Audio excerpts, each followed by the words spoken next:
सम्माननीय अध्यक्ष महोदय,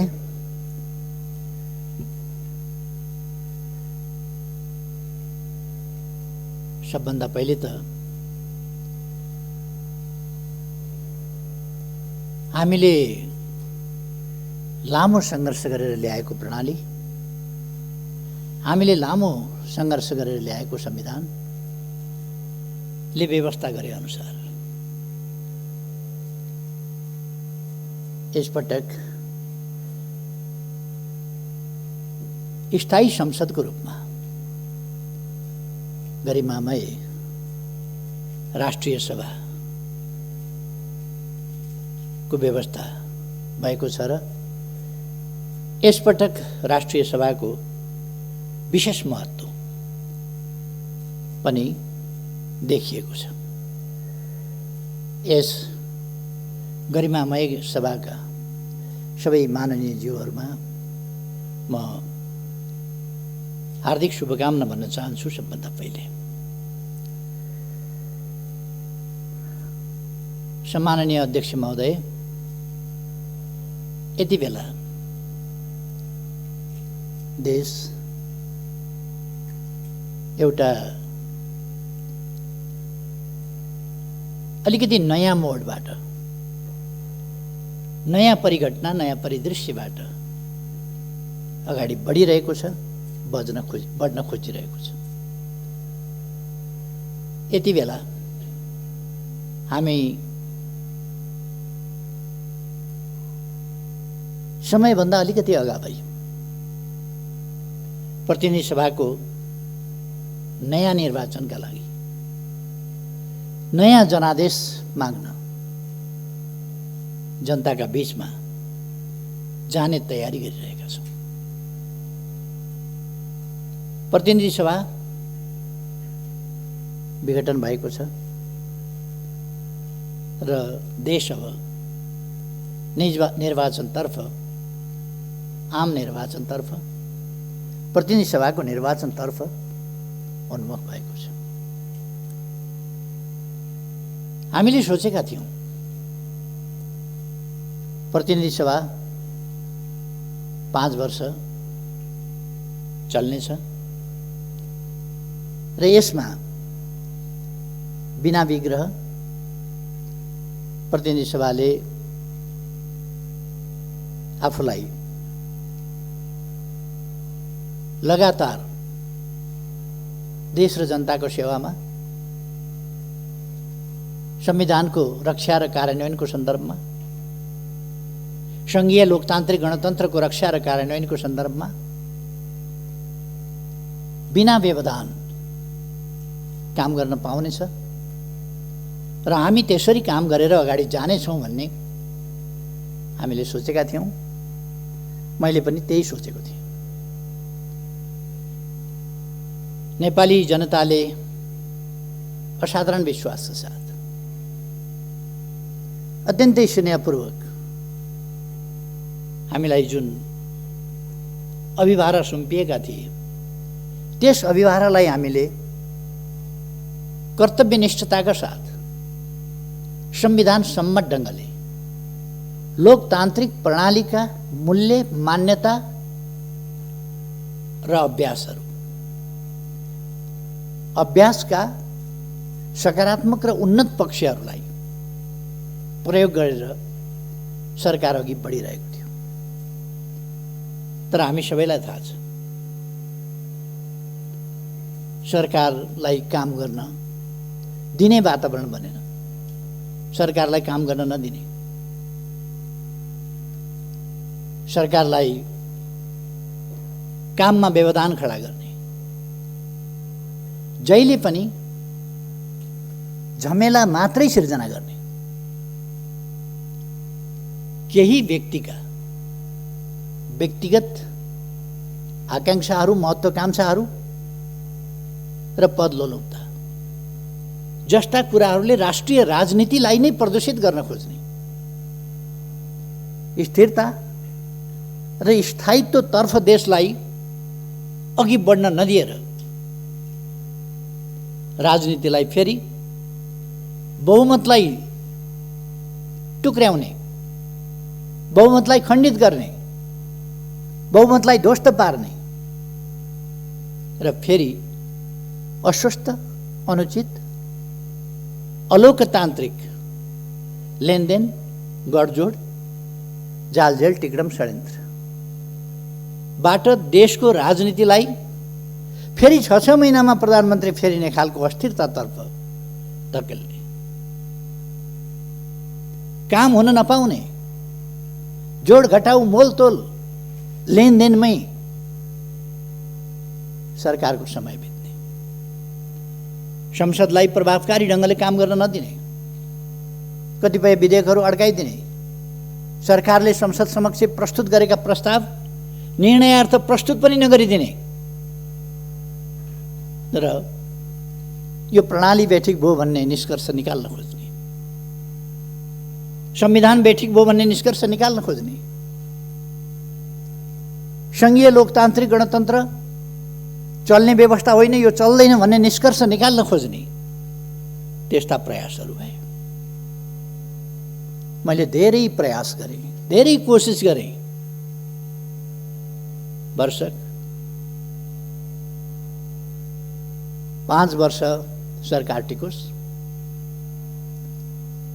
स्थिरता र स्थायित्वभन्दा साधारणतया जनताले जे बुझ्छ, जनताको इच्छा थियो 5 वर्ष सरकार टिकोस्।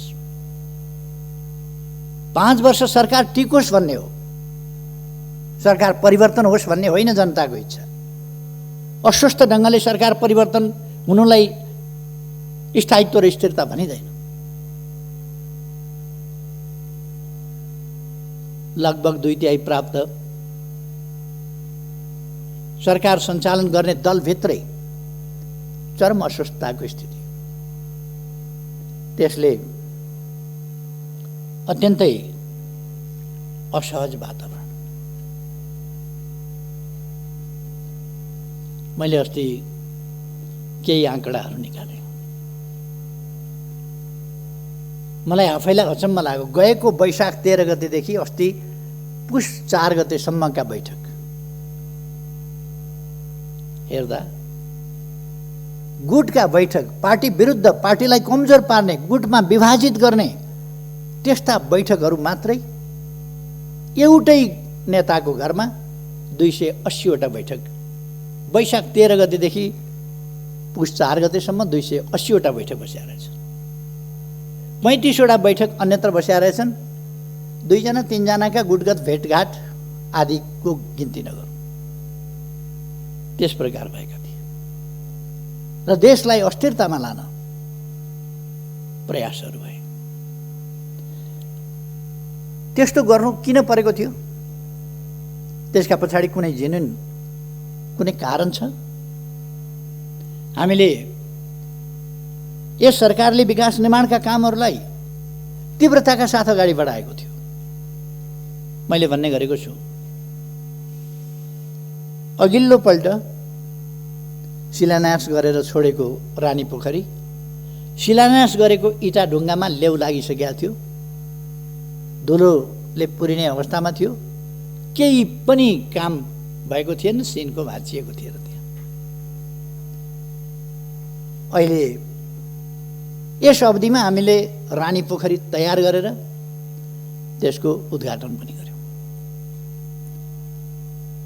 7 लाख घरहरू, भूकम्पबाट क्षतिग्रस्त घरहरू, 7 लाख घरहरू निर्माण गरेर जनतामा वितरण गरियो। विभिन्न ऐतिहासिक, सांस्कृतिक सम्पदाहरू, धरोहरहरूको पुनर्निर्माण भयो र लगभग ठुलो प्रतिशतमा निर्माणको काम सम्पन्न भएको छ। केही ढिलो हुने कामहरू खोप्न पर्ने, उस्तै सामग्री तयार गर्नुपर्ने, कालीगढहरूको अभाव, तिनलाई तालिम दिनुपर्ने जस्ता कुराहरूले गर्दा केही ढिलो हुनु बेग्लै कुरा हो। नत्र काम तीव्र गतिका साथ अगाडि बढेको छ र त्यो साथीहरूले अनुमान गर्नुभएको छ, देख्नु भएको छ। अनुमान भन्दा पनि तपाईँहरूले अनुभव गर्नुभएको छ, त्यो देख्नु भएको छ। तसर्थ काम भएनन् भन्ने होइन। धरहरा को निर्माण सम्पन्न हुने बिन्दुतिर पुगिराखेको छ। साथीहरूले देख्नुभएको छ काठमाडौँको बाटाहरू, काठमाडौँ शहरको ब्युटिफिकेसन, सौन्दर्यीकरणदेखि लिएर अरू कामहरू देख्नुभएको छ। यस बीचमा यो सरकार बन्नभन्दा अगाडि तराईमा कहीँ पनि ढलको व्यवस्था थिएन। अहिले 100 किलोमिटर ढलको व्यवस्था गरिएको छ र तराईका सहरहरू सफा राख्ने काम भएको छ। विराटनगर, जनकपुर, अनेक सहरहरूमा ढलको कामहरू विस्तार भएको छ। गएको आर्थिक वर्षमा मात्रै लगभग 6000 हेक्टर जमिनमा थप सिँचाइको प्रबन्ध भएको छ। विद्युतीकरण 92% भन्दा बढी विद्युतीकरण भएको छ विभिन्न ढङ्गले।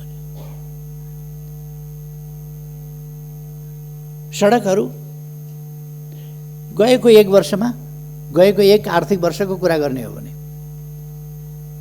कोभिडले 4 महिना, अन्तिमका 4 महिनाहरू कोभिडले बर्बाद गर्यो, तैपनि 979 किलोमिटर सडक कालोपत्र गएको वर्ष मात्रै भएको छ। जम्मा 4500 भन्दा बढी किलोमिटर कालोपत्र भएको छ। डबल लेन, 4 लेन र 6 लेनका बाटाहरू, काफी कामहरू भएका छन्। कृषिको आधुनिकीकरणको सम्बन्धमा, व्यावसायिकीकरणको सम्बन्धमा कामहरू भएका छन्। त्यसलाई कार्यान्वयन गर्नका लागि विभिन्न देशहरूसँग हामीले सम्झौताहरू गरेका छौँ। त्यसको आधुनिकीकरण, कृषिको आधुनिकीकरणको सम्बन्धमा अहिले केही दिन अगाडि मात्रै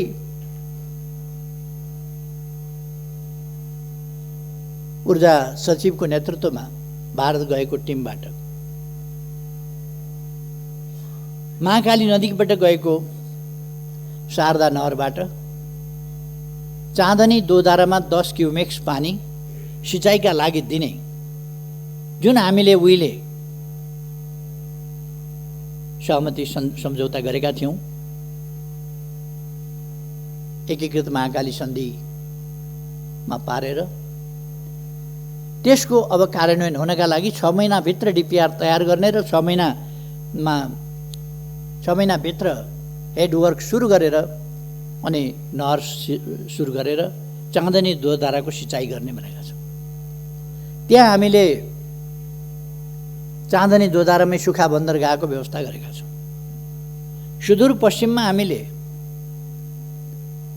दैजीमा औद्योगिक क्षेत्र, बाँकीको कोलपुरभन्दा माथि 9 बस्तामा औद्योगिक क्षेत्र, यस्ता थुप्रै औद्योगिक क्षेत्रहरू हरेक प्रदेशमा औद्योगिक क्षेत्रहरूको विस्तार र निर्माण त्यो गरिएको छ।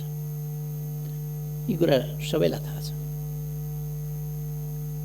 शिक्षाको क्षेत्रमा, स्वास्थ्यका क्षेत्रमा कति प्रगति भएको छ भन्ने कुरा सबै साथीहरूलाई थाहा छ।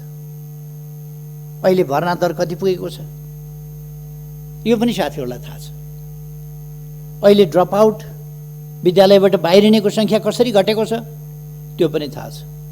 छात्रा र छात्राहरूको अनुपात बराबरीको स्थितिमा पुगेको छ। यो साधारण सामाजिक जागरणको क्षेत्रमा, उत्थानको क्षेत्रमा, जेन्डर इक्वालिटीको सन्दर्भमा वा सामाजिक न्यायको सन्दर्भमा, सामाजिक समानताको सन्दर्भमा यो सानो उपलब्धि होइन। पिछडिएका क्षेत्रहरू, पिछडिएका जाति समुदायका बालबालिकाहरूको पढाइ,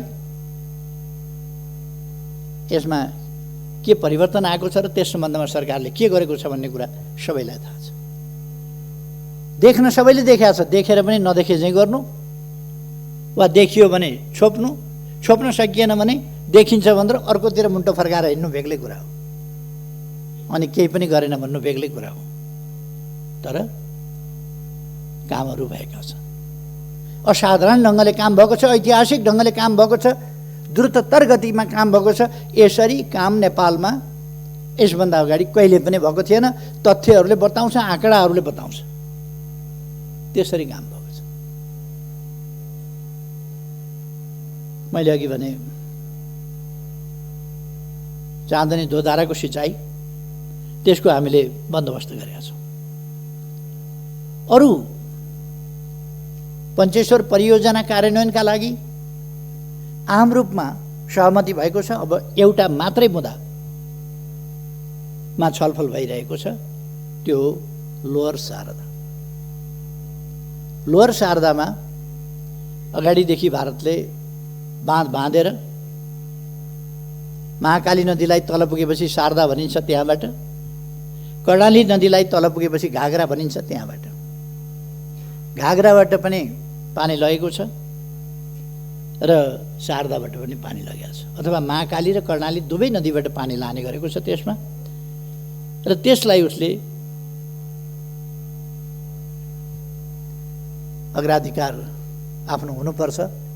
हामीले पहिले तल्लो तटीय राष्ट्रको पहिलेको प्रयोगलाई मान्यता दिने त्यो हक हामीले पाउनुपर्छ भनेर भारतले भनिरहेको छ र हामी त्यसको असर के पर्छ भन्ने कुराहरूको छलफल गरिरहेका छौँ।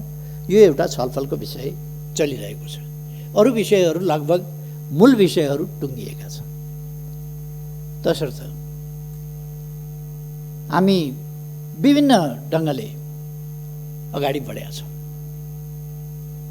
कतिपय मानिसहरूले मलाई सोध्ने गर्छन्, तपाईँ प्रधानमन्त्री भएपछि भारतसँगको सम्बन्धमा व्यापक छलफल किन हुन्छ, बेसरी बहस किन हुन्छ, तपाईँ प्रधानमन्त्री भएपछि नै किन हुन्छ? म प्रधानमन्त्री भएपछि नै किन हुन्छ भने म भारतसँग साँचो अर्थमा मित्रता गर्न चाहन्छु, मित्रता बढाउन चाहन्छु, मित्रतालाई सही अर्थमा गहिराइमा पुर्याउन चाहन्छु, व्यापक बनाउन चाहन्छु, उचाइमा लान चाहन्छु, नयाँ उचाइमा पुर्याउन चाहन्छु। त्यो असमानताका आधारमा हुँदैन, सोभरेन इक्वालिटीका आधारमा नै दुई देशका बीचको सम्बन्ध सुदृढ हुने हो, वास्तवमा मनदेखिको मित्रता हुने हो। हाम्रो भूभाग हामीले प्राप्त नगरेर हडपिएको छ भने, भूभाग हडपिएको छ भन्ने थाहा छ, बोल्न नसक्ने, अनि सम्बन्ध राम्रै छ भन्ने, भित्रभित्र मन कुड्याउने, बाहिर बाहिर सम्बन्ध राम्रै छ भन्ने, त्यस्तो होइन। जहाँनेरि समस्या छ, सीमा सम्बन्धी समस्या छ भने त्यो मित्र राष्ट्रसँग हामीले खुलस्त छलफल गर्नुपर्छ, कुरा गर्नुपर्छ, हाम्रा समस्याहरू राख्नुपर्छ, हाम्रा अडानहरू राख्नुपर्छ, हाम्रा न्यायोचित तर्कहरू, हाम्रा भनाइहरू हामीले प्रस्तुत गर्नुपर्छ र त्यो न्यायोचित भनाइ हामीले पुरा गराउने प्रयास गर्नुपर्छ। त्यसकारण छलफल हुन्छ। 1928 देखि शारदा क्यानलबाट, शारदा नहरबाट उत्तराखण्ड र उत्तर प्रदेशको सिँचाइका लागि पानी गइराखेको छ। 1928 देखि अब 92 वर्षबाट 93 वर्षबाट हाम्रो खेतको सिरानबाट हाम्रो आधा हक भएको खोलाबाट पानी लगिएको छ। हाम्रो भूमि बाँझै छ। त्यो भूमिमा सिँचाइ हुनुपर्छ भनेर बोल्न नसक्ने, अनि त्यो भूमिमा सिँचाइ हुनुपर्छ भनेर वार्ता गर्दा तपाईँकै पालामा बहस किन हुन्छ? बढी बोलेर सम्बन्ध बिगार्यो भन्ने, अनि मुख ढालेर बस्ने, हाम्रो खेत बाँझो हुने, हाम्रो पानी हाम्रो खेतको सिरानबाट जाँदा हामीले हाम्रा खेतमा पानी चाहियो भन्न नसक्ने, अनि सुमधुर सम्बन्धका लागि चुप लागेर बस्नुपर्छ भन्ने, खेत बाँझै राख्ने, मौका मिले राष्ट्रवादका ठुला गफ पनि गर्ने, यो खालका कुराहरू अन्त्य गर्नका लागि हामीले मित्रतापूर्ण ढङ्गले कुराहरू अगाडि बढाएका छौँ र सफलता पनि प्राप्त गरेका छौँ। केही मानिसहरूलाई लागेको थियो हाम्रो भूभाग सामेल गरेर दोधारा चाँदनी, के अरे लिम्पियाधुरा, लिपुलेख र कालापानी हाम्रा भूभाग सामेल गरेर नक्सा प्रकाशन गरेपछि अब सम्बन्धहरू बिग्रिन्छन्, बिग्रिए भनेर बिग्रिँदैन। हामीले अर्काको भूमि क्लेम गर्यौँ भने, अर्काको भूमिमा दाबी गर्यौँ भने सम्बन्ध बिग्रिन्छ। हाम्रो भूमिमा, सही भूमिमा दाबी गर्यौँ भने, सुगौली सन्धिबाट हामीले प्राप्त गरेको त्योभन्दा उताको त हामीले छोड्नु पर्यो। त्योभन्दा अगाडि कुमाउँ गढवालसम्म हाम्रो थियो। तर सुगौली सन्धि हामीले गरेपछि महाकाली पूर्वको मात्रै हाम्रो भूभाग भयो 1816 देखि। त्यही पनि त्यसपछि 146 वर्षसम्म हामीले त्यसलाई भोगचलन गरिरहेका थियौँ। 146 वर्षसम्म भोगचलन गरेका थियौँ। तर गत 58 वर्षदेखि हाम्रो भूभाग भारत र चीनको लडाईँका बेला भारतीय फौज कालापानीमा आएर बसेपछि नेपालका शासकहरूले बोल्न सकेनन्। लिपुलेख र लेम्पियाधुरा त्यसको पारिपट्टि पर्यो, कालापानीमा फौज छ। त्यसो भएर हामीले सुगौली सन्धिभन्दा पछि 146 वर्षसम्म हामीले उपभोग गरेको हाम्रो भूभाग हाम्रो नक्साबाट पनि गायब गरिएको थियो। त्यसकारण हामीले हाम्रो नक्सामा सामेल गर्यौं, संविधानमा राख्यौं र अब तत्सम्बन्धमा मित्रतापूर्ण ढङ्गले प्रमाण तथ्यका आधारमा छलफल हुँदैछ र हामी त्यो भूभाग कायम गरेर छोड्छौं। हाम्रो स्वामित्वमा, हाम्रो अधीनमा, नक्सामा मात्रै होइन, व्यवहारमा हाम्रो भूमि हामी कायम गरेर छोड्छौं। कतिलाई त्यसले छटपटी भयो, नक्सा छापियो, भूभाग सामेल गरेर आफ्नो वास्तविक भूमि सामेल गरेर नक्सा छापियो। त्यो नक्सा छापिएपछि संविधान संशोधन भयो। हाम्रो निशान छापमा त्यसलाई सामेल गरियो, संविधानको अङ्ग बनाइयो। यी सबै कुराले कतिपयलाई छटपटी हो। पहिलोपल्ट संविधान जारी गर्न पहल गरे बापत, संविधान दृढतापूर्वक जारी गर्न अगुवाई गरे बापत, त्यस बापत लगाइएको नाकाबन्दीको दृढतापूर्वक सामना गरे बापत, एउटा देश बेष्टित नेपाललाई अर्कोतिरबाट पनि यातायात र पारवहनको सन्धि गरेर भूपरिवेष्टित होइन, भूजडित देशको रूपमा परिवर्तन गरेपछि, माथि उठाएपछि, उत्तरी सिमानाका पनि थुप्रै नाकाहरू खोलेर हाम्रो उत्तरी क्षेत्रको जनजीवनलाई सहज सरल बनाउने अभियान सुरु गरेपछि, यस्ता थुप्रै कामहरू भएपछि हामीले रेल, पानी जहाज, जलमार्ग आदि समेतको उपभोग गर्ने भएपछि, संसद भवन पनि बनाउँछु भनेपछि, मन्त्री क्वार्टर पनि पुरानो भयो त्यसलाई पनि व्यवस्थित गर्छु भनेपछि, सांसद क्वार्टरहरू पनि बनाउँछु भनेपछि, सभा हलहरू पनि काठमाडौँमा बनाउँछु भनेपछि, लुम्बिनीमा बेग्लै परिवर्तन ल्याउँछु भनेपछि, लुम्बिनीमा 5000 अट्ने ध्यान केन्द्र र सभा हल निर्माण गर्छु भनेपछि, लुम्बिनीको उराट लाग्दो सिसौ गारीलाई एउटा बगैँचाको रूपमा परिणत गर्छु, बुद्ध भूमिको रूपमा भनेपछि,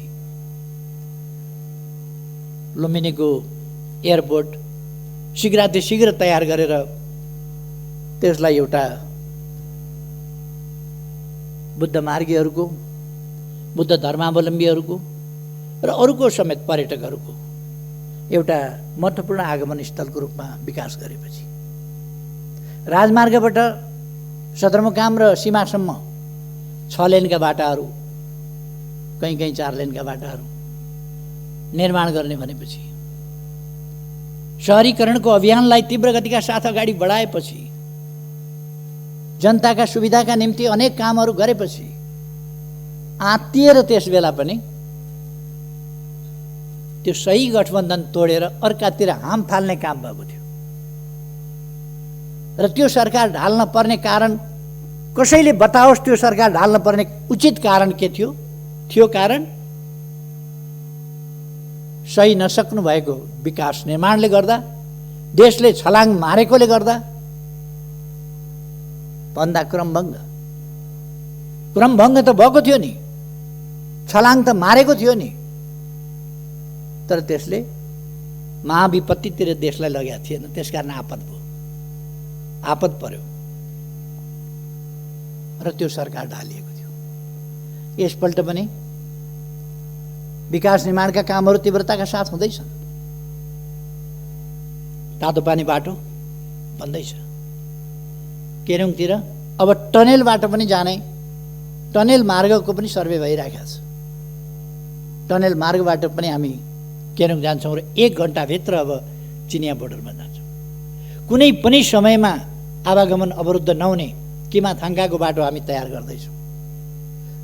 ओलाङचुङ गोलाको बाटो हामी तयार गर्दैछौँ। महाकाली करिडरको बाटो हामी तयारी गर्दैछौँ। महाकालीको पुल तपाईँहरूले हेर्नुभएको होला, निर्माण भइसक्न लागेको छ। आधाभन्दा बढी निर्माण भइसकेको छ। स्ल्याबहरू हाल्ने सबै अलिकति केही कामहरू बाँकी छ, त्यो पनि तयार हुन लागेको छ। झोलुङ्गे पुलले विस्थापित गर्ने तुइनहरूलाई टायरबाट तर्न पर्ने, दुःखद स्थितिको अन्त्य गर्ने, तुइनबाट तर्न पर्ने महाकालीको स्थितिलाई अन्त्य गर्नका लागि त्यहाँ पुलहरू बनेका छन्। अनि छटपटी हो, के भनेर आलोचना गर्ने होला, के भनेर होच्याउने होला, उपलब्धिहरूलाई के भनेर ओझ्यालमा पार्ने होला, भिजनलाई के भनेर ओझ्यालमा पार्ने होला। यसै काममा केही मानिसहरू लागे, ईर्ष्या र डाले, अनि स्थिरता स्थायित्व हुन नदिनका लागि निर्वाचनबाट आएको प्रधानमन्त्रीलाई बीचमा षड्यन्त्र गरेर प्रधानमन्त्री हट्नुपर्छ कि हट्नुपर्छ,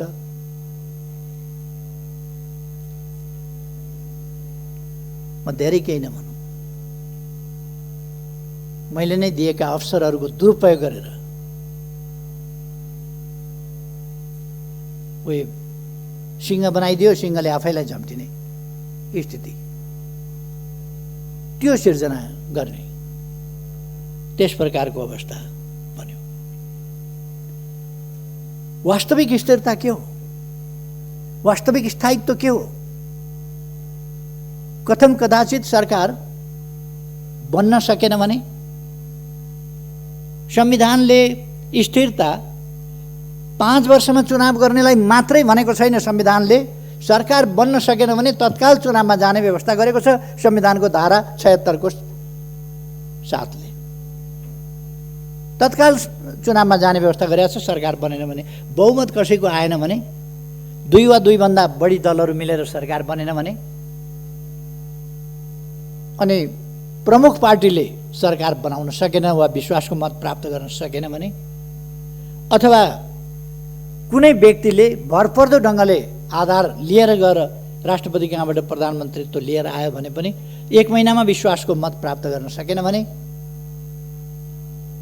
उसले, प्रधानमन्त्रीले अल्पमतको मात्रै होइन, अल्पमतकोले पनि, एउटा इन्डिभिजुअल प्रधानमन्त्रीले पनि, पार्टी बिनाको पनि हुन सक्छ, एउटा व्यक्ति सांसदले, दलको नेताले होइन, व्यक्ति सांसदले पनि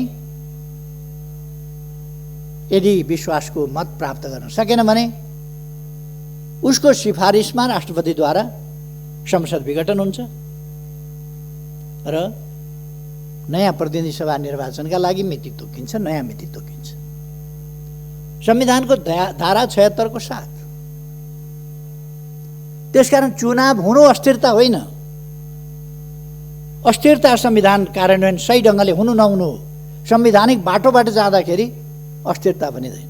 अस्थिरता त्यति बेला हुन्छ बाह्य शक्तिको इशारामा, बाह्य शक्तिको स्वार्थमा, जब देशका शक्तिहरू गोटी बन्न थाल्छन् र राष्ट्रिय राजनीतिलाई अस्थिरतातर्फ धकेल्न थाल्छन्, अस्वस्थतातर्फ धकेल्न थाल्छन्, विकास निर्माणका काममा व्यवधान पुर्याउन थाल्छन् र निर्वाचित प्रधानमन्त्रीलाई काम गर्न नदिने, अप्ठ्यारो पार्ने स्थितिमा जान थाल्छन् र त्यस्तो स्थितिमा निरीह हुनुपर्ने स्थिति आउँछ परिवर्तन उनीहरूले गर्न सक्छन्। हो, त्यस्तो स्थिति स्थायित्वको स्थिति होइन, स्थिरताको स्थिति होइन। अहिले स्थिरताको स्थिति हो, कसैले पनि प्रधानमन्त्री हटाउन सकेन, चाहेर पनि हटाउन सकेन। यो स्थिरताको स्थिति हो, स्थायित्वको स्थिति हो। कसैले चाहेर पनि फेरबदल गर्न सकेन। यो स्थिरता र स्थायित्वको स्थिति हो। कतिको भनाइ हुन सक्छ केपी ओलीले सडकको अध्यक्ष फलानालाई छोडिदिएको भएदेखि भइहाल्थ्यो भनेर। किन छोडिदिने त्यो थाहा छैन। किन छोड्ने, कसलाई छोड्ने? यो दान हो र कमण्डलु थाप्ने बित्तिकै लौ भन्न दिने? यो मोहर सिक्का हो प्रधानमन्त्रीको जिम्मेवारी भनेको। यो जनताले सुम्पिएको अभिभारा हो, जो जुनसुकैलाई, जस्तोसुकैलाई, जुनसुकै विधिबाट सुम्पन सकिँदैन। त्यसकारण मैले बडो भारी मनका साथ 5 वर्ष राम्रै चलाउन पाएको भए हुन्थ्यो, तर अस्वस्थ गतिविधिका साथ कोही अध्यक्ष छोड बनाएको छ, कोही के बनाएको छ, प्रायोजित अनेक लगानीका सञ्चार माध्यमहरू प्रयोग गरेका छ। केही त्यस्तै खालका बुद्धिजीवीहरूको एउटा झुन्डलाई प्रयोग गरेका छ र देशमा अस्थिरता फिजाउने प्रयास, साझा प्रयास ती भइरहेको छ।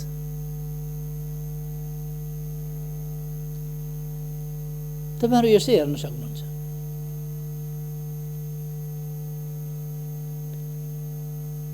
सञ्चार माध्यमहरुमा हेर्न सक्नुहुन्छ। विशाल सभाहरुको फोटो उसले छाप्दैन। एउटा अखबारले विशाल जनसभाको फोटो छाप्दैन। अनि सरकार विरोधी केही जमात यसो देखियो भने त्यो जमातको चाहिँ हाइलाइट गरेर फोटो छाप्छ।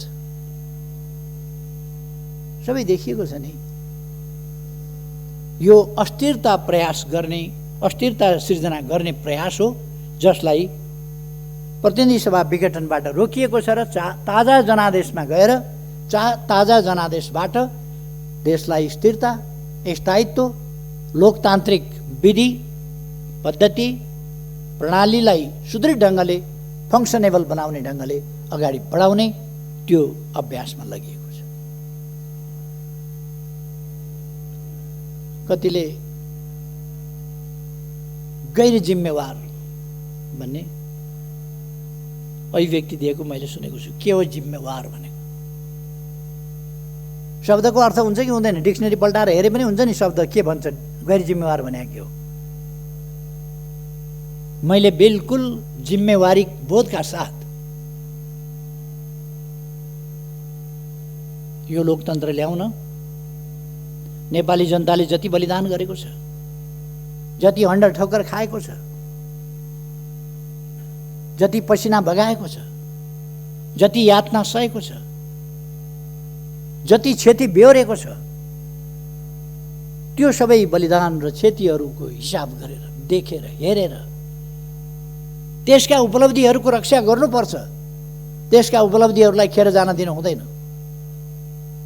केही पद लोलुप मान्छेहरूका आत्मकेन्द्रित स्वार्थी क्रियाकलापहरूलाई हावी हुन दिएर देशमा लोकतन्त्रलाई डिरेल गर्न दिनु हुँदैन। सही बाटोबाट, सही मार्गबाट अन्यत्र जान दिनु हुँदैन भनेर नै प्रतिनिधि सभा विघटन गर्नु पर्यो। गैर जिम्मेवार कसरी हो? के हो गैर जिम्मेवार भने? बिल्कुल जिम्मेवारी का साथ, कर्तव्य बोध का साथ यो काम गरियो। निर्वाचनमा जाउँ, कतिपयले भने केपी ओलीको लोकप्रियताको ग्राफ जिरोमा झर्यो। जिरोमा झरेछ कि माइनसमा गएछ कि प्लसमा गएछ? निर्वाचनमा हेरौँ न। अब गफ फिट्ने दिन गए। अब गफ फिटेर हुँदैन। अब मैदानमा मैले कतिपय ठाउँमा बोल्दाखेरि भन्ने गरेको छु। यो रेस्लिङ खेल्दाखेरि त्यो रेस्लरहरू कहिले कहिले खुब आफ्नो फुर्ती देखाउँछ। फुर्ती देखाएर खेल्नु कता छ त्यो बेल्ट चाहिँ पहिले लिएर यस्तो गरेर आफूले लगाइटोपल्छ, अनि रेफ्रीले त्यो बेल्ट खोसेर पछि जित्यो भने लाउला भनेर राख्छ। खेलै नखेलिकन थुप्रै रेस्लरहरू देखिए रिङमा नचढ्दैखेरि बेल्ट लगाउने। अब मैदान घोषणा गरिएको छ, रिङ तयार भएको छ, रिङमा आउनुहोस्, त्यहाँ जितेर अनि लगाउनुहोस् न रेस्लिङको बेल्ट। खुट्टा किन कामेको? निर्वाचन भन्ने बित्तिकै सातो किन गएको? जनताका बीचमा जाने भन्ने बित्तिकै, ताजा जनादेश लिने भन्ने बित्तिकै अन्त कहीँ जाने भनेको त होइन नि। अरू कुनै प्रभुका चरणमा जाने भनेको त होइन नि। जनताका शरणमा जाने भनेको, जनताका बीचमा जाने भनेको, नेपाली जनताको अभिमत लिने भनेको। केपी ओलीले गल्ती गरेको रहेछ भने नेपाली जनताले त्यसको दण्ड देला। नेपाली जनताका बीचमा गएर केपी ओलीलाई दण्ड दिन अपिल गर्नुहोस् न, तपाईँहरू जानुहोस्, जसलाई चित्त बुझिया छ। तपाईँहरूलाई जनताले ती जवाफ दिएर पठाउनेछ। हामी अन्तर्राष्ट्रिय सम्बन्धको क्षेत्रमा पनि सफलतापूर्वक अगाडि बढिरहेका छौँ। हाम्रा दुई छिमेकी मित्र राष्ट्रहरूसँगको हाम्रो सम्बन्ध गहिरो, सबल र सुदृढ बनाएका छौँ। हामीले नयाँ उचाइमा पुर्याएका छौँ। हामीले उपलब्धिका साथ उचाइमा पुर्याएका छौँ हामीले, र हाम्रा मैत्रीपूर्ण संवादहरू अगाडि बढिरहेका छन्। समस्या समाधानको दिशामा अगाडि बढिरहेका छन्, उपलब्धिका साथ अगाडि बढिरहेका छन्, र हामी कहीँ कतै समस्याहरू देखा परे भने तिनको संवादबाट, वार्ताको माध्यमबाट समाधान गरिरहेका छौँ। अनि कुरा लगाएर हुँदैन, काम गरेर हुन्छ। कुरा फिटेर हुँदैन, काम काटेर हुन्छ। अब त्यसकारण म कुरा फिट्ने मित्रहरूलाई भन्न चाहन्छु, काममा तुलना गरौँ। कुनै पनि समयका कुनै पनि सरकार, कसैको पनि नेतृत्वको सरकार भन्दा, कुनै पनि अवधिको भन्दा यति बेलाका कामहरूको तीव्रता। अहिले कोभिड-19 छ, फेरि पनि हामीले कोभिड-19लाई अहिले पनि हामी सोशल डिस्टेन्स मेन्टेन गरेर बसिरहेका छौँ। कोभिड-19लाई हामीले जनतामा जागरण फैलाएर, चेतना फैलाएर, सामाजिक दूरी कायम गर्न आग्रह गरेर, हात धुन अनिवार्य, हात धुन आह्वान गरेर, मास्क लगाउन आग्रह गरेर, र विभिन्न जडीबुटी जन्य कुराहरूको प्रयोग गर्न, तातो पानीले घाँटी नाक मुख सफा गर्न सिकाएर कोभिडको सामना गरिरहेका छौँ। र कोभिड एकपल्ट वात्तै बढेको देखिए पनि फेरि कोभिड कम हुँदै गएको छ। हामी अब भ्याक्सिन ल्याउने तयारीमा छौँ, छिटै भ्याक्सिन ल्याउँछौँ, र भ्याक्सिन ल्याइसकेपछि कोभिडको ठुलो समस्या रहँदैन। कोभिडको समस्या हामी समाधान गर्छौँ। मैले कोभिड सुरु हुने बित्तिकै भने सबभन्दा महत्त्वपूर्ण यस सरकारलाई नेपाली जनताको ज्यान छ। नेपाली जनताको जीवन सबभन्दा महत्त्वपूर्ण कुरा हो। सबभन्दा महत्त्वपूर्ण जीवन सुरक्षा पहिलो कुरा हो, पहिलो कर्तव्य हो सरकारको। हामी त्यसै गरी काम गर्छौँ। र हामीले त्यस मूल मन्त्रलाई नै ध्यानमा राखेर जनताको जीवन रक्षा, निःशुल्क स्वास्थ्य उपचार, भविष्यका लागि हामीले के गरेका छौँ त्यो साथीहरूले देख्नुभएको छ, सुन्नुभएको छ, थाहा पाउनुभएको छ।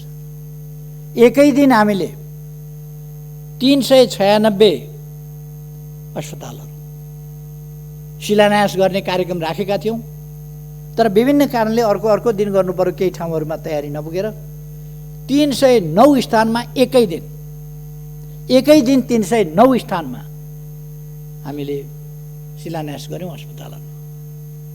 नेपालको इतिहासमा यस्तो रेकर्ड खोज्नुहुन्छ एक दिनमा होइन, वर्ष दिनमा 309 अस्पताल शिलान्यास भएको कुनै वर्ष देखाउनुहुन्छ? तर अहिलेको सरकार एकै दिनमा 309 अस्पताल शिलान्यास गर्छ। एक वर्षमा कसैले गरेको थियो? अनि यी कुराहरू त गर्न भएन। अनि जनताले नबुझ्ने, जनताका सरकार नभएका, विधि पद्धति के बुझ्ने जनताले? पद्धति न पद्धति लाउन हुन्छ न पद्धति खाना हुन्छ। बिचरा जनतालाई सुनाइदिएको छ विधि पद्धति। रोजगारीका कुरा गरौँ, गरिबी हटाउने कुरा गरौँ, खानाका कुरा गरौँ, वस्त्रका कुरा गरौँ, आवासका कुरा गरौँ, छोराछोरी पढाउने कुरा गरौँ, बिरामी हुँदा उपचार गराउने कुरा गरौँ, जनताका अधिकारका कुरा गरौँ, समानताका कुरा गरौँ, हिमाल पहाड तराई सबै क्षेत्रको उत्थानका कुरा गरौँ, पूर्व पश्चिम मेची महाकाली सबै ठाउँको उत्थानका कुरा गरौँ, सबै जातिका सबै भाषा बोल्ने, सबै आस्था विश्वासका जनता, सबै पेशा व्यवसायका जनताको उत्थानको कुरा गरौँ।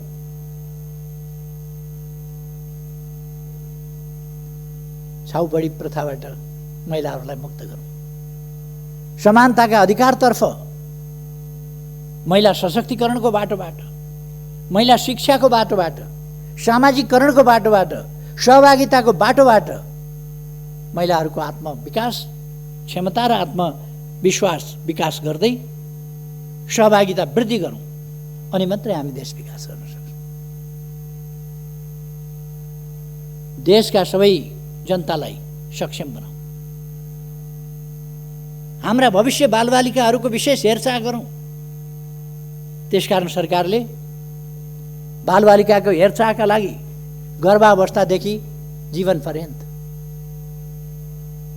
विभिन्न प्रकारका कार्यक्रमहरू ल्याएको छ। अहिले समय अभावमा म ती सबै कुराहरूमा जान चाहन्न। सरकारले गरेको छ अनेक कार्यक्रमहरू यहाँहरूले देख्नु भएको छ। हामीले जाति जनजातिहरूका भावनाहरूको सम्मान गरेका छौँ।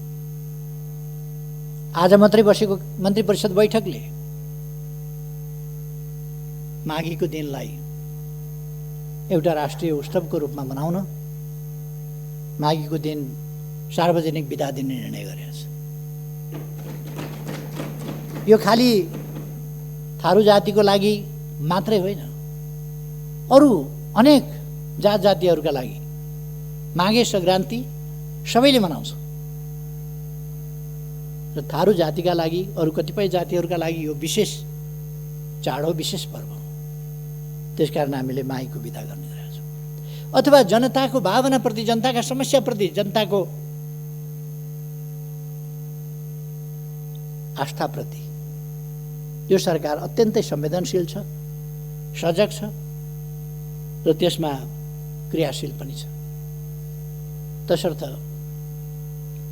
म आग्रह गर्न चाहन्छु, कुनै भ्रममा पर्नुपर्ने जरुरी छैन। केही आरोपहरू मान्छेहरूले उछालेका छन्, यो विघटन असंवैधानिक छ भनेर, संविधान विपरीत छ भनेर। त्यस्ता मान्छेहरूलाई म संविधान राम्ररी पढ्न सुझाव दिन चाहन्छु। कमसेकम संविधान पढ्नुहोस् अनि संविधान सम्मत छ कि छैन भन्ने बहसमा उत्रिनुहोस्। संविधान सम्मत छ कि छैन भन्ने कुरा आग्रहपूर्ण ढङ्गले सम्मानित सर्वोच्च अदालतलाई दबाव दिने ढङ्गले, स्वतन्त्र ढङ्गले न्याय निरूपण गर्न बाधा पुर्याउने हिसाबले काम भइरहेका छ। कुनै अधिवक्ता प्रधान न्यायाधीशलाई वर्तमान र भविष्य सम्झिएर फैसला गर्नुहोस्, यो भनेको धम्की होइन। वर्तमान र भविष्य सम्झिएर फैसला गर्नुहोस् प्रधान न्यायाधीशलाई भन्ने एउटा वकिलले। अराजकताको पनि हद हुन्छ।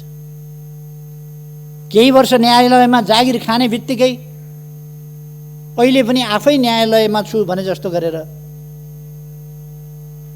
केही पूर्व न्यायमूर्तिहरू कस्तो न्याय दिनुभएछ उहाँहरूले आफ्ना समयमा भन्ने मलाई अचम्म लाग्छ।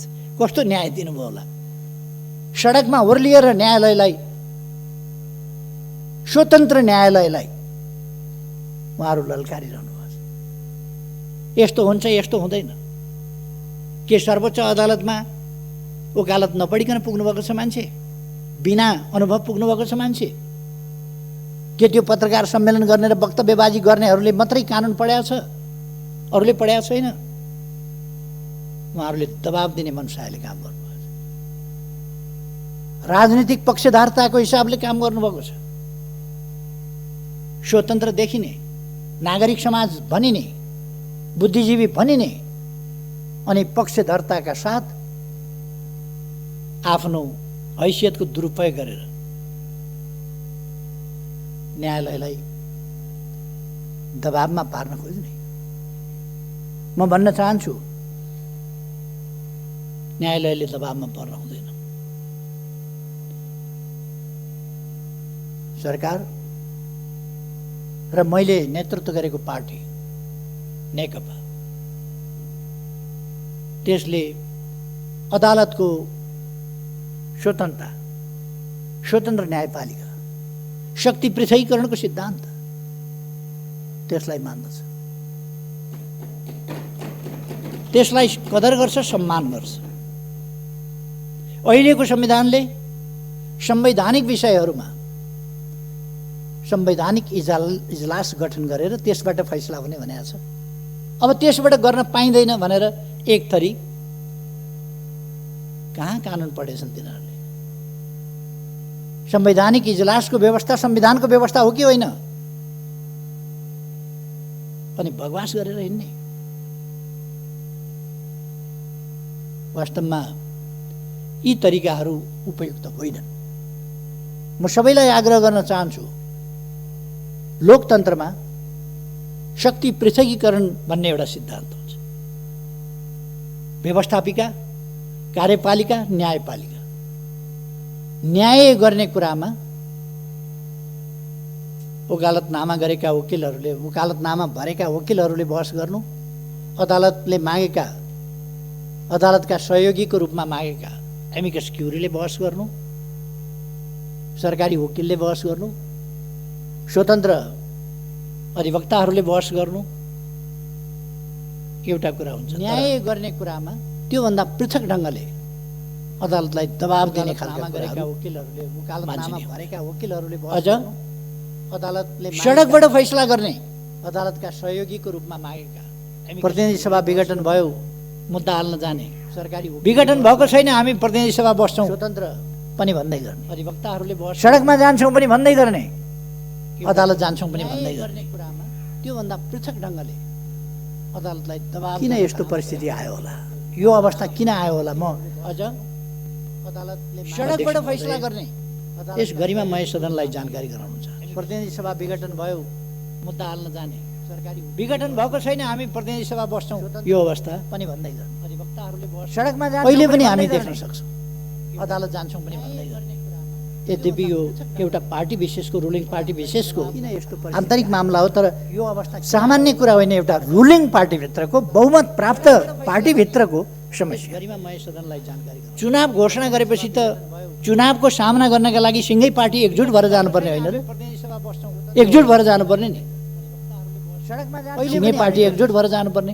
चुनाव घोषणा गरे बापत झन् फुट्छ, झन् फाटोतिर जान्छ, अनेक प्रकारका विसङ्गत असङ्गत वक्तव्यबाजी गरेर जान्छ। रुलिङ पार्टीभित्रको बहुमत। मैले केन्द्रीय कमिटीको बैठक बोलाएँ।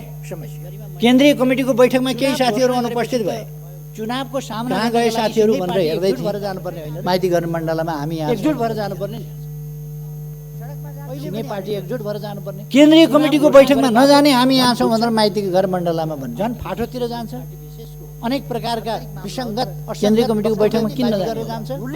अर्को दिन हेरेको मैले केन्द्रीय कमिटी पार्टीको नाम, पार्टीको चुनाव चिन्ह सूर्य, पार्टीको झन्डा, लोगो, छाप अरूलाई नदिनु होला, हामी हौँ भनेर कार्की ब्याङ्केटबाट पत्र पठाइएछ निर्वाचन। केन्द्रीय कमिटीको बैठकमा नजाने हामी यहाँ छौँ भनेर। म नेकपाको कुरा गर्दैछु, नेकपाको, कार्की ब्याङ्केटको होइन, जसको प्रथम अध्यक्ष म। अर्को दिन हेरेको मैले केन्द्रीय कमिटी पार्टीको नाम अनि पार्टीको चुनाव चिन्ह सूर्य।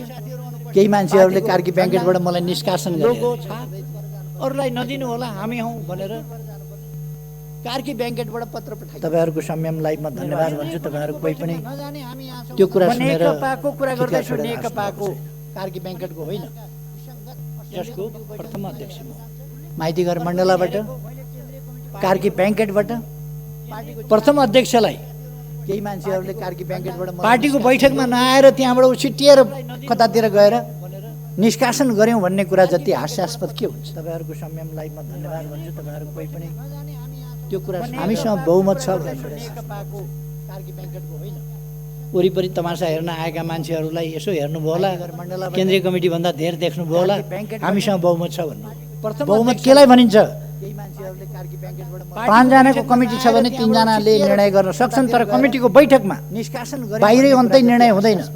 हामी 3 जना त हो नि, 3 जनाले गरेपछि भइहाल्छ भनेर यही अभ्यास पार्टीभित्र चलाउन खोजियो। 5 जना भेला हुने अगेनाका डिलमा, 5 जना भेला हुने विवान्ता, 5 जना भेला हुने अर्को केन्द्रीय कमिटी भन्दा धेर देख्नुभयो होला, हामीसँग बहुमत छ। अर्याल होटल बहुमत केलाई 5 जना भेला हुने कुमलटार, कोटेश्वर कहाँ निर्णय गर्न सक्छन्, तर त्यहाँबाट भन्ने हामीले यो बाहिरै अन्तै निर्णय हुँदैन। 5 जना भेला हुँदैमा निर्णय हुँदैन, बैठकमा आएर 5 जनाले यही अभ्यास निर्णय गर्दा निर्णय हुन्छ। 5 जना भेला हुने अन्तै बहुमत हुने होइन। बैठकमा आउनुस्, बैठकमा प्रमाणित गर्नुस्। बैठकमा प्रमाणित गरेको भए अर्याल होटल 5 जना भेला हुने बैठकमा आएर छलफल गरेर प्रमाणित गरेको भए त्यहाँबाट भन्ने हामीले यो बाहिरै अन्तै निर्णय हुँदैन। 5 जना यो राजनीतिमा निर्णय हुँदैन, बैठकमा आएर 5 जनाले त्यसकारण यो अहिले फेरि अर्को पत्र उहाँहरूले पठाउनु पर्ने निर्वाचन आयोगमा। बैठकमा आउनुस्, अरू केही पनि भएको छैन। हामीले चिन्ह चिन्हको केही दाबी गरेका छैन। अस्ति अरूलाई नदिनुस् हाम्रै हो भनेर भन्नुभएको थियो, पत्र पठाउनु भएको थियो। अहिले अस्ति फेरि पत्र पठाउनु बैठकमा आएर हामीले केपी ओलीलाई पार्टीबाट निकाल्यौँ, अरू केही पनि भएको छैन है, जस्ता तस्तै छ। हामीले चिन्ह चिन्ह केही मागेका छैन। यो राजनीतिमा निर्णय हुँदैन, बैठकमा कति बेरको कुरा के हो, कति बेरको कुरा के हो, एकछिनपछि एउटा एकछिनपछि अर्को। अहिले फेरि अर्को पत्र संसद विघटन भइसकेपछि 3:30 बजे अविश्वास दर्ता गर्न रन्थनिएका केही मान्छेहरू आइपुगे। अविश्वास प्रस्ताव दर्ता गर्न 3:30 पत्र पठाउनु भएको थियो। अहिले संसद विघटन भइसक्यो, कहाँको अविश्वास ल्याएको भनेर सचिवालयले भनेपछि अरू केही पनि भएको छैन है, जस्ता तस्तै छ। हामीले चिन्ह चिन्ह केही भन्न पनि लाज मर्दो। हाम्रो सभामुखले घुँडामा राखेर एकछिनपछि एउटा एकछिनपछि 10:40 मै म कहाँ ल्याएका थिए यो निवेदन। संसद विघटन भइसकेपछि 3:30 बजे अविश्वास दर्ता गर्न रन्थनिएका केही मान्छे संसदीय प्रणालीले अविश्वास प्रस्ताव प्रणालीकै हुर्मत लिने खालको यो लज्जाबोध हुने कुरा भइसक्यो। कहाँको अविश्वास एउटा स्पिकर सचिवालयले भनेपछि दुःखका साथ भन्नुपर्छ। यस्तो झुटो प्रमाणीकरण गर्नुहुन्छ भन्न पनि लाज पर्छ। हाम्रो सभामुखले घुँडामा आइन्दा यस्ता गल्तीहरूबाट जोगिनुपर्छ। 10:40 मै यस्ता गल्ती सच्याउनुपर्छ। यस्तो गल्तीहरू सचिवालयले प्रणालीले यस कुरालाई स्पष्ट पार्नका निम्ति सचिवालयमा 3:30 बजे मात्रै यो प्रस्ताव ल्याइएको हो भनेर वक्तव्य जारी गर्नुपर्छ। यस्तो झुटो प्रमाणीकरण लज्जाको कुरो होइन। कुनै पनि संसदीय प्रणालीमा यस्तो खालको जोगिनुपर्छ। जाल जेलमा लोकतन्त्र हुने होइन, फस्टाउने होइन, टिक्ने होइन। लोकतन्त्र भनेको जाल जेलको प्रणाली होइन। यस कुरालाई स्पष्ट पार्न ढोकाको प्रणाली होइन। लोकतन्त्र भनेको पारदर्शिता स्वच्छताको प्रणाली हो भनेर वक्तव्य जारी यस्तो झुटो प्रमाणीकरण लज्जाको कुरो हो। अब कुनै पनि संसदीय प्रणालीमा यस्तो संसद पुनर्स्थापना हुन्छ कि भन्ने जाल जेलमा लोकतन्त्र हुने होइन, फस्टाउने होइन, टिक्ने 64% लगभग लोकतन्त्र भनेको जाल जेलको प्रतिनिधित्व गर्ने सर्वसम्मत दलको नेता प्रधानमन्त्रीको हैसियतमा मैले यदि यही प्रतिनिधि सभा यसै गरी सञ्चालन गरिरहने हो भने यो सरकारले काम गर्ने वातावरण पनि नपाउने भयो र गतिसाथ देशको हितमा, जनताको हितमा विकास निर्माणका कामहरू अगाडि बढाउने काममा पनि गति लिन सक्ने सर्वसम्मत। त्यसकारण राष्ट्रको समय प्रधानमन्त्रीको हैसियतमा बर्बाद हुन यदि यही झन्डै 2/3 बहुमत सहितको प्रधानमन्त्रीले विघटनको सिफारिस गरेर विघटन भइसकेपछि अब विकल्प कहाँनिर? 64% मसँग छ, त्यसको सर्वसम्मत दलको नेता म हुँ। जतिपल्ट घुमाए पनि जतिपल्ट घुमे पनि त्यही 36% बाँकी रहन्छ होइन र 36% 51% कहिले हुन्छ र बहुमत सहितको अनि विकल्प छ यथार्थ विघटन भइसकेपछि अब मनगणन्ती विकल्पले हुँदैन यथार्थ विकल्प संसदको बनावटको विकल्प संसदको बनावट देशको सर्वसम्मत दलको नेता म हो परिषदको सर्वसम्मत दलको नेता म हो र जति हैसियतमा प्रधानमन्त्री हो र मैले पनि त्यही 36% चलाउन सकिने र विघटन गर्ने 36% पछि अर्को विकल्प छ 51% कहिले हुन्छ र अब विघटन भइसकेपछि छ हामी मिलेर चलाउँथ्यौं भनेर अनेक थरी तत्त्वहरू निस्किनु अब मनगणन्ती विकल्पले यहाँ त बहुमत प्राप्त दलले नै अरु अप्सन छैनन् त्यसभन्दा पछिका संविधानको धारा 76 को 1 अनुसारको यो सरकार हो मैले पनि त्यही 36 को अप्सन आउँदै आएन 1 ले सरकार बनायो 2 अप्सन आएन 3 आएन 4 आएन 5 आएन अब 7 ले अनेक थरी तत्त्वहरू निस्किनु सरकार रहने अवस्था चल्ने अवस्था नरहँदा प्रधानमन्त्रीको सिफारिसमा राष्ट्रपतिले प्रतिनिधि सभा विघटन गरी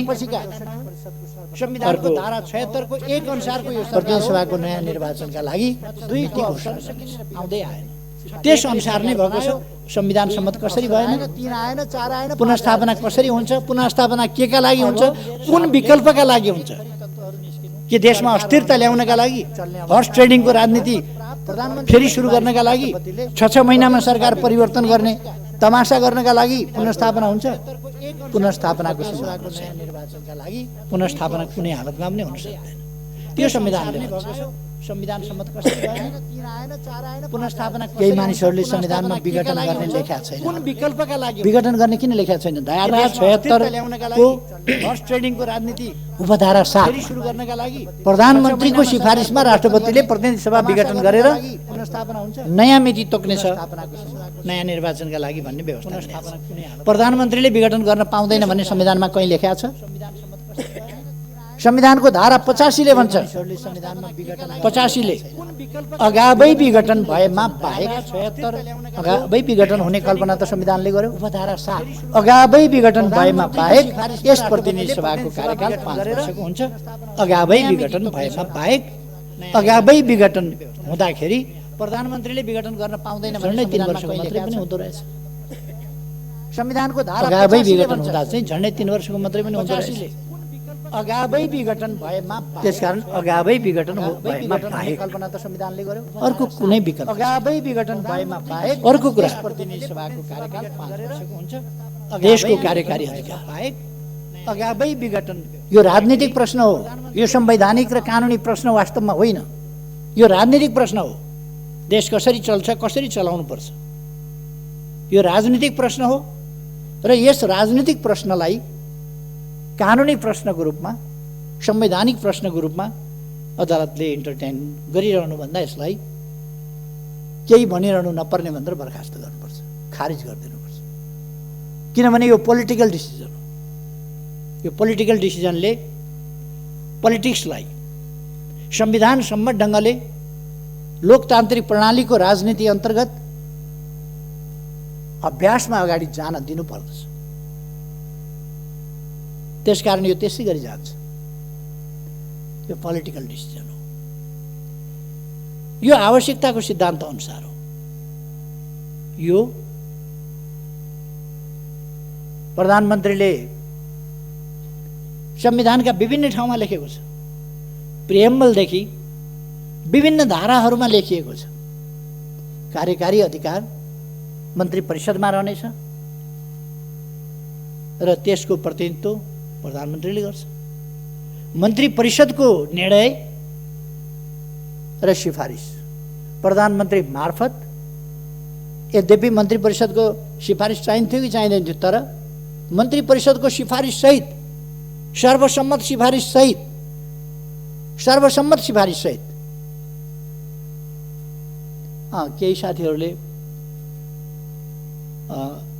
कतिको उपयुक्त हुन्छ यो विघटन उपयुक्त होला नहोला अलिकति छलफल मन्त्री परिषदमा 1-2 जना साथीहरूले उठाउनु भएको थियो मैले त्यसलाई स्पष्ट पारेपछि साथीहरू सन्तुष्ट हुनुभएको थियो र सर्वसम्मतिले विघटन भएको थियो सिफारिस भएको थियो सिफारिस भइसकेपछि र विघटन भइसकेपछि कुन नेताले कसलाई तान्यो, कसको स्वार्थ कता गाँसियो, कसको स्वार्थमा धक्का पर्यो, त्यो बेग्लै कुरा हो। त्यसर्थ यो मन्त्री परिषदको सर्वसम्मत निर्णयका आधारमा प्रधानमन्त्रीद्वारा गरिएको सिफारिसमा राष्ट्रपतिद्वारा भएको विघटन, राष्ट्रपतिको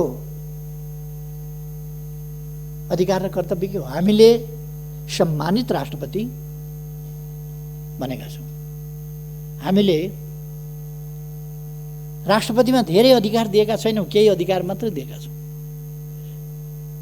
यस संस्था वा यस निकाय वा व्यक्तिले गरेको सिफारिस भनेर तोकिएकोमा बाहेक अन्यत्र सबै काम कारबाही राष्ट्रपतिले मन्त्री परिषद र प्रधानमन्त्रीको सिफारिसमा गर्नेछ।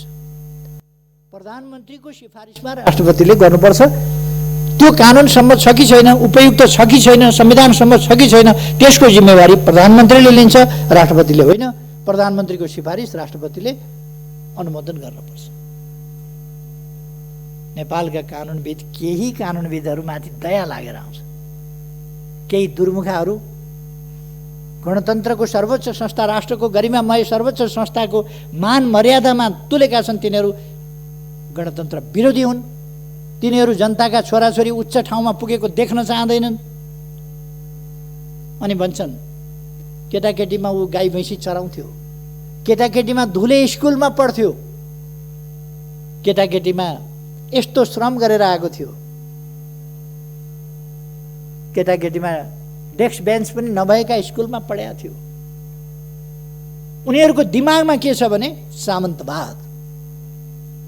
उनीहरूको दिमागमा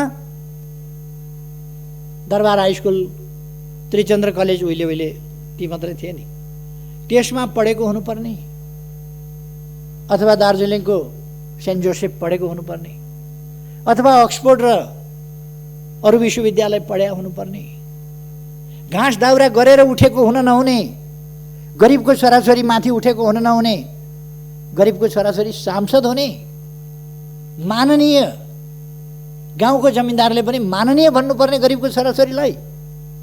यस्तो व्यवस्था हुन्छ भन्ने तिनका दिमागमा छ।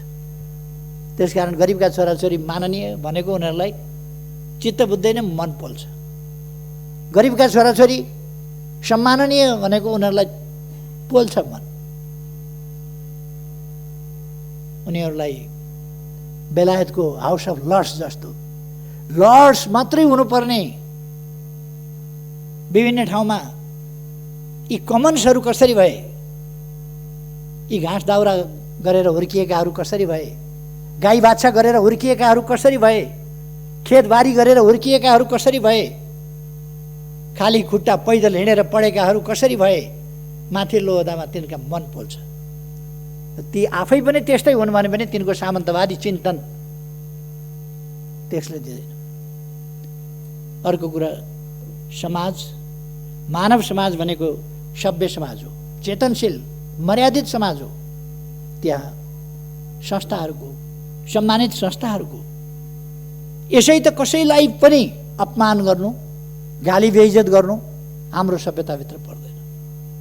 अझ हाम्रो सभ्यता यत्र नार्यस्तु पूज्यन्ते रमन्ते तत्र देवतावाला सभ्यता हो। जहाँ नारीहरूको पूजा हुन्छ त्यहाँ देवताहरू रमाउँछ। हाम्रो सभ्यता अनेक विदुषीहरूको सभ्यता हो। हाम्रो सभ्यता वीराङ्गनाहरूको सभ्यता हो। हाम्रो सभ्यता मातृदेवो भव, आमा वा महिलाहरू देवी देवता तुल्य छन् भन्ने हो। अब त्यो सभ्यतामाथि हमला भइरहेको छ। केही हण्डीखोर तत्त्वहरूले हाम्रो सभ्यतामाथि हमला गरिरहेका छन्, हाम्रो शिष्ट समाजमाथि हमला गरिरहेका छन्, समाजको शिष्टतामाथि हमला गरिरहेका छन्, हाम्रा विभिन्न सम्मानित संस्थाहरूमाथि हमला गरिरहेका छन्। र यो एउटा असभ्य, असहिष्णु, त्यस्तो समाज निर्माण गर्ने अथवा हाम्रो सभ्य समाजका मूल्यहरूलाई ध्वस्त पार्ने प्रयास गरिरहेका छन्। त्यस कुराबाट हामी सजग हुनुपर्दछ र हामीले जनतालाई पनि सजग गराउनु जरुरी छ। मैले अघि भने यस बीचमा विभिन्न भ्रमणहरू भएका छन्। भ्रमणहरूको आदान प्रदान भएको छ चीनसँग, भारतसँग। कसैले प्रश्न उठाउँछन् चीनको फलानु किन आयो? मित्र देशका मान्छे आउँछन्, कुरा गर्छन्, जान्छन्, भलो चिताउँछन्, जान्छन्। भारतका मान्छे किन आए भनेर सोध्छन्, आउँछन्, कुरा गर्छन्, भलो चिताउँछन्, जान्छन्, संवाद गर्छन् हामीसँग। अघि भर्खरै मैले भने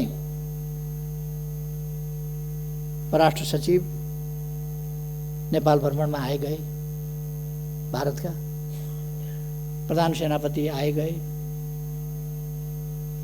हाम्रो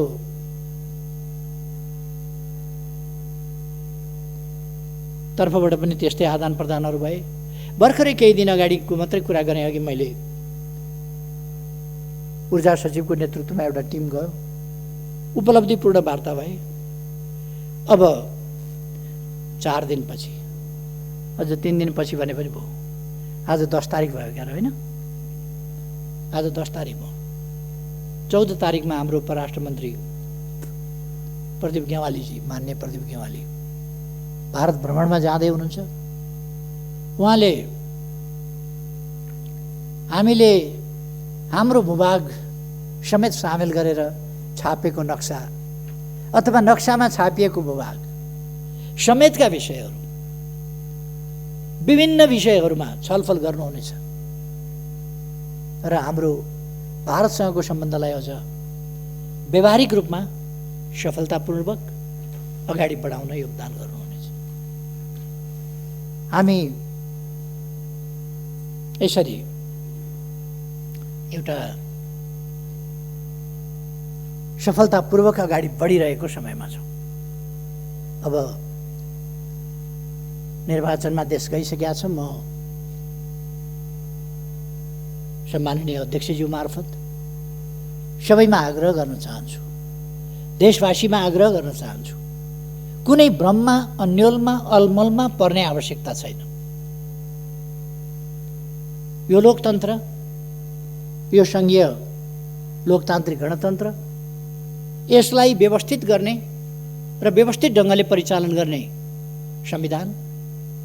संविधानलाई व्यवहारमा उतार्ने, कार्यान्वयन गर्ने हाम्रा प्रयास र अभ्यासहरू, तदनुसारका कानुनहरू र त्यसअनुसारका अभ्यासहरू, लोकतन्त्रका अभ्यासहरू अनुसार हामी अगाडि बढिरहेका छौँ। यस देशलाई हामीलाई हाम्रो राष्ट्रिय सार्वभौमसत्ता प्यारो छ, हामीलाई हाम्रो स्वाधीनता प्यारो छ, हामीलाई हाम्रो स्वतन्त्रता प्यारो छ, हामीलाई हाम्रो भौगोलिक अखण्डता प्यारो छ, हामीलाई हाम्रा राष्ट्रिय हितहरूको रक्षा गर्न अगाडि बढ्न सकेकोमा, रक्षा गरेकोमा गौरवान्वित पनि छ र हामी राष्ट्रिय स्वाभिमानलाई माथि उठाउँदै अगाडि बढाउने, देशलाई विकास गर्ने, समृद्ध नेपाल र सुखी नेपालीको राष्ट्रिय आकांक्षा पूरा गर्ने त्यस अभियानमा दृढतापूर्वक अगाडि बढेका छौँ। यो अभियान एउटा दल विशेषको मात्रै अभियान होइन, सरकारको मात्रै अभियान होइन। यो अभियान सरकार र सबै नागरिक समाज, सम्पूर्ण राजनीतिक दलहरू, सबै सङ्घ संस्था सङ्गठनहरू र सिङ्गै समाजको साझा राष्ट्रिय आकांक्षा हो समृद्ध नेपाल, सुखी नेपाल। त्यसका लागि हामीलाई लोकतन्त्रको रक्षा गर्नु छ, सुदृढीकरण गर्नु छ, कार्यान्वयन गर्नु छ व्यवहारिक रूपमा र अगाडि बढ्नु छ। त्यही दिशामा हामी अगाडि बढिरहेका छौँ। यस दिशामा अगाडि बढ्न म सबैमा हार्दिक आग्रह गर्न चाहन्छु। भ्रम फिजाउने शक्तिहरू, अल्मल्याउने शक्तिहरू, नेपाललाई बर्बाद पार्न खोज्ने शक्तिहरू क्रियाशील छन्। तिनका भ्रमबाट मुक्त रहन म सबैमा आग्रह गर्न चाहन्छु। भ्रमबाट मुक्त रहौँ र हामी दृढतापूर्वक हाम्रो देशको स्वाभिमान, स्वाधीनता र स्वाभिमानलाई व्यावहारिक रूपमा कार्यान्वयन गर्दै र माथि उठाउँदै अगाडि बढौँ। अहिले आगामी निर्वाचनले यस सम्बन्धमा एउटा नयाँ टर्निङ पोइन्ट ल्याइनेछ। दलहरूका बीचमा शुद्धिकरण सम्बन्धी यो एउटा गम्भीर झट्का हो। यसै गरेर अहिले जसरी राजनीतिक दलहरू चल्न खोजेका छन् यसरी होइन, शुद्धिकरणका साथ राजनीतिक दलहरू अब चल्नुपर्दछ। राजनीतिक दलभित्र रहेका अस्वस्थता, अवाञ्छित गतिविधि, विचारहीनता, भिजनहीनता, गन्तव्यहीनता, स्वार्थहरूको खेल, स्वार्थहरूको लडाईँ, यसैलाई राजनीति बनाउने र जनतालाई गुमराहमा पार्ने खालका यस्ता प्रयासहरूलाई किनारा गर्नुपर्छ, असफल बनाउनु पर्दछ। र शुद्धिकरणका साथ राजनीतिक दलहरू अब नयाँ जोस जाँगरका साथ नयाँ शुद्धिकरण, नयाँ सुदृढीकरण, नयाँ एकता, नयाँ गतिका साथ हामी गन्तव्यतर्फ अगाडि बढ्नुपर्छ। अहिले राष्ट्रले लिएको बाटो यही बाटो हो जो बिल्कुल सही छ। आत्मविश्वासका साथ अगाडि बढ्न म आग्रह गर्न सबैलाई चाहन्छु। र अध्यक्ष महोदय, म यहाँलाई समय दिनुभएकोमा धेरै धेरै धन्यवाद भन्न चाहन्छु र आफ्नो भनाइ टुङ्ग्याउँछु। धन्यवाद।